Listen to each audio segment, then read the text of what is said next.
लिए व्यवस्थित करने के लिए पुलिस से लेकर अधिकारियों की बहुत कमी थी। एक नई नई व्यवस्था थी जो होते हुए भी नहीं थी। लेकिन 1947 से लेकर 2020 के बीच तक आते आते भारत अपनी हर व्यवस्था के परिपक्व हो जाने का दावा करता है, लेकिन फिर भी 1947 के विभाजन से कहीं ज्यादा बदतर स्थिति इस वक्त है। उस वक्त जरूर लाखों लोग दंगों में हर मजहब के मार दिए गए, लेकिन उसी वक्त में बड़े बड़ी राहत शिविरें चल रही थीं और लोगों को खिलाया जा रहा था। उनके लिए नए घर से लेकर नई जमीन देकर नया शहर बनाने का इंतजाम किया जा रहा था। दिल्ली से सटा फरीदाबाद इसका एक उदाहरण है और दिल्ली में भी कई ऐसे मोहल्ले हैं जो इसके उदाहरण हैं। लेकिन इस वक्त ऐसा होता हुआ कुछ भी नहीं दिख रहा है। इसलिए इस वक्त की त्रासदी की तुलना आप 1947 की महात्रासदी से ना करें। दोनों त्रासदियां अपने अपने स्केल में अलग प्रकृति की हैं।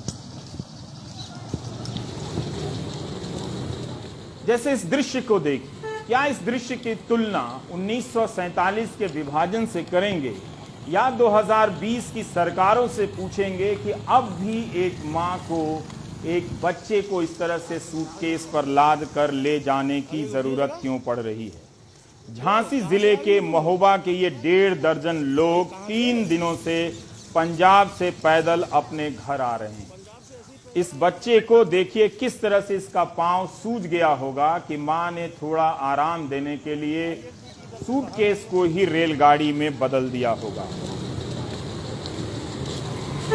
और ये दृश्य देश के हर टेलीविजन के चैनलों पर है, लेकिन मैं दावा करता हूं इसके बाद भी सरकारों की संवेदनशीलता इतनी ही रहेगी कि वो सिर्फ अपनी वाहवाही के लिए जुटाई गई संख्या को बताते रहेंगे। उनके द्वारा बताए गए 10 लाख या 12 लाख के आंकड़े में ना तो ये बच्चा है ना ये मां है।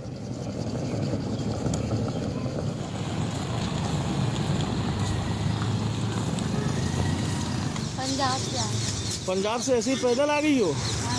कहाँ जाना है? जाना महोबा। मगौरा MP? महोबा झांसी। झांसी? आगे तो प्रशासन बस की व्यवस्था कर रहा है ना, बस से चले जाओ। तो लोग पैदल काहे जा रहे हो? हाँ, कर रहे हैं।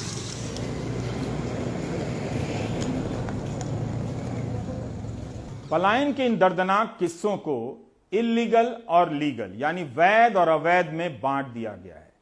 जिन मजदूरों ने सरकार की वेबसाइट पर पंजीकरण कराया और जिन्हें सरकार ने अपनी बस और रेल में बिठाया, वो तो सरकारी माने गए, गिने गए।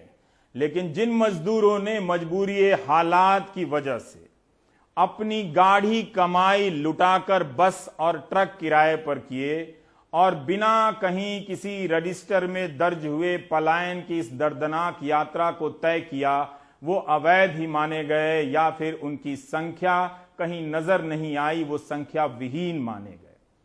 तरह तरह से मजदूर दिन बदलने के साथ साथ यात्राओं के साधन भी बदल रहे हैं। रवीश रंजन को कुछ रिक्शा चालकों से उनकी मुलाकात हुई जो गुरुग्राम से चले हैं बिहार के भागलपुर जाने के लिए और 3 दिनों तक रिक्शा खींचते खींचते यूपी के इटावा तक ही पहुंचे। मेट्रो स्टेशन या गली मोहल्लों में चलने वाला रिक्शा इटावा के नजदीक राष्ट्रीय राजमार्ग पर सरपट दौड़ा जा रहा है। शाम 8 बजने को है।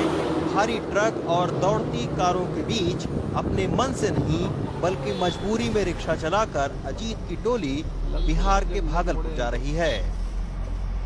आज रिक्शे पर कोई शहर वाला नहीं बल्कि उनके खुद का परिवार बैठा है। फार्म भरा है तो फार्म में उसमें पुलिस चौकी बोला जाने के लिए, पुलिस चौकी में सुनवाई कुछ नहीं किया, वहाँ से भगा दिया। फिर वहाँ से हम बोले हम सब आप नहीं रुकेंगे, ऐसे अपने ले निकल जाएंगे। गुड़गांव से चले भागलपुर कब पहुँचेंगे कोई पता नहीं है। इटावा से हम आगे बढ़े तो दिल्ली में रिक्शा चलाने वाले सलाम मिले, अकेले पटना जा रहे हैं। मैं इस वक्त आगरा लखनऊ हाईवे पर मौजूद हूँ। ये आप देखिए, हम लोग खुद इटावा की तरफ जा रहे थे। ये हमें रास्ते में सलाम मिले। ये देखिए रिक्शा लिए हुए हैं सलाम, कहाँ जाना है आपको? कब चले हो आप? सर चलने से 3 दिन हो गया। फिर हाँ। वहाँ से अभी यूपी बॉर्डर पार किया है। यहाँ से सर हमको पटना जाएंगे, पटना से फिर कटिहार निकलेंगे साहब। तो क्यों जा रहे हो छोड़ के दिल्ली? ये लॉकडाउन हो गया साहब और कोई खिचड़ी उचड़ी मिलता था, कभी जाते थे खाने के लिए तो ढंग से खाना नहीं मिल रहा था। और उसके बाद अलावे जा रहे थे मंडी काम करने के लिए तो पुलिस वाला लाठी मार दिया जांग में। गरीब आदमी अगर नहीं कमाएंगे तो खाएंगे क्या? आजादी के बाद शायद महानगरों से गांव की ओर का ये सबसे बड़ा पलायन है। रिक्शे वाले, पेंटर, राजमिस्त्री से लेकर महानगरों को चमकदार बनाने वाले इन श्रमिकों को आज कोरोना की बीमारी से ज्यादा सरकारों की बेरुखी का खतरा सता रहा है। गांव में भी इनकी जिंदगी आसान नहीं है, लेकिन ट्रकों में सामान जैसे भरकर जाना मानव स्वभाव नहीं बल्कि एक बड़ी बेबसी का सबब जरूर दिख रही है। इटावा से अरशद जमाल और सुदीश कुमार के साथ रवीश रंजन शुक्ला, एनडीटीवी इंडिया। आगे आने वाली तस्वीर को दिखाने से पहले बताना चाहता हूं कि किस तरह से मजदूर पुलिस की नजरों से बचने के लिए सीमाओं पर कंटेनर के भीतर खुद को बंद कर लेते हैं।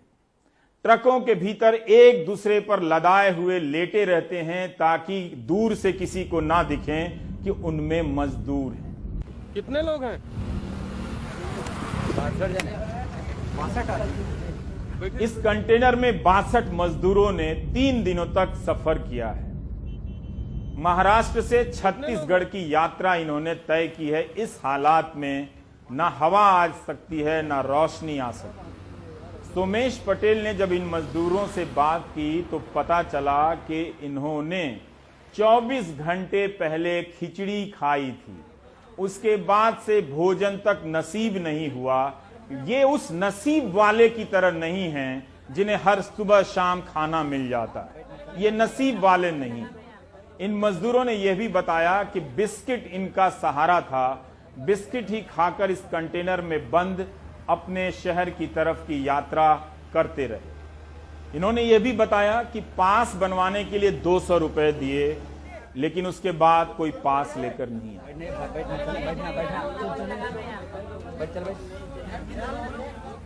ये देखिए, ये मजदूर जान जोखिम में डालकर सफर कर रहे हैं और इस कंटेनर के अंदर बैठे हुए हैं। इनसे बातचीत करेंगे। कहाँ से आ रहे हैं आप लोग? हम लोग भिमंडी से आ रहे सर। कहाँ जा रहे हैं? हम लोग झारखंड जा रहे हैं। कितने लोग हैं इसमें? इसमें हम लोग 62 जाने हैं। 62 लोग हैं। 62 लोग हैं। अंदर पैर रखने की जगह है? क्या करेंगे सर, तकलीफ करके तो जाना ही पड़ेगा ना। क्या करते थे आप लोग? हम लोग वहाँ पे कंपनी में काम करते थे, कपड़े वाले कंपनी में। अच्छा, तो हम मजदूरी करते थे। हम लोग को सेठ इतना हम लोग मेहरबानी किए कि सेठ की गाड़ी खुद ही का है, तो सेठ हम लोग को घर तक पहुँचाने के लिए गाड़ी कर दिए। ने अपना गाड़ी भेज दिए सर। तो सरकार आप लोगों के लिए मदद नहीं कर रही? क्या मदद करे? कोई मदद नहीं हो रहा है सर। खाली सरकार बोल रही है ये मिलेगा वो मिलेगा, कहीं कुछ नहीं मिल रहा है। जगह जगह थोड़ा एक पैकेट बिस्किट मिल रहा है या तो पानी का बिस्लरी का बोतल खाना मिल आपने रहा खाया है? खाना अभी दिन भर नहीं खाया सर। दिन भर नहीं खाया? दिन भर नहीं खाया। आखिरी बार खाना कब खाया? आखिरी बार कल हम लोग शाम को खाए सर, वही खिचड़ी। कल खाया था? हमारा जो है तो खिचड़ी मिल रहा था, वही बट रहा था, वही खिचड़ी हम लोग खाए। बहुत तकलीफ है सर, बहुत गर्मी। तो इसमें तो और आप लोग जान जोखिम में डाल रहे हैं। कोरोना वायरस भी है, सोशल डिस्टेंस भी आप लोगों को रखना है। तो रहने से भी दिक्कत होता है ना सर। जितने कोरोना बीमारी पीने का ना सर, उतना भूखमरी में मर रहे वहाँ। खाने पीने का साधन नहीं वहाँ कुछ सर, क्या करेंगे वहाँ? ये भी एक परेशानी का सबब है। जहां जहां पंजीकरण हो रहा है, सैकड़ों की संख्या में मजदूर रोज जा रहे हैं कि आज मेरा नंबर आएगा।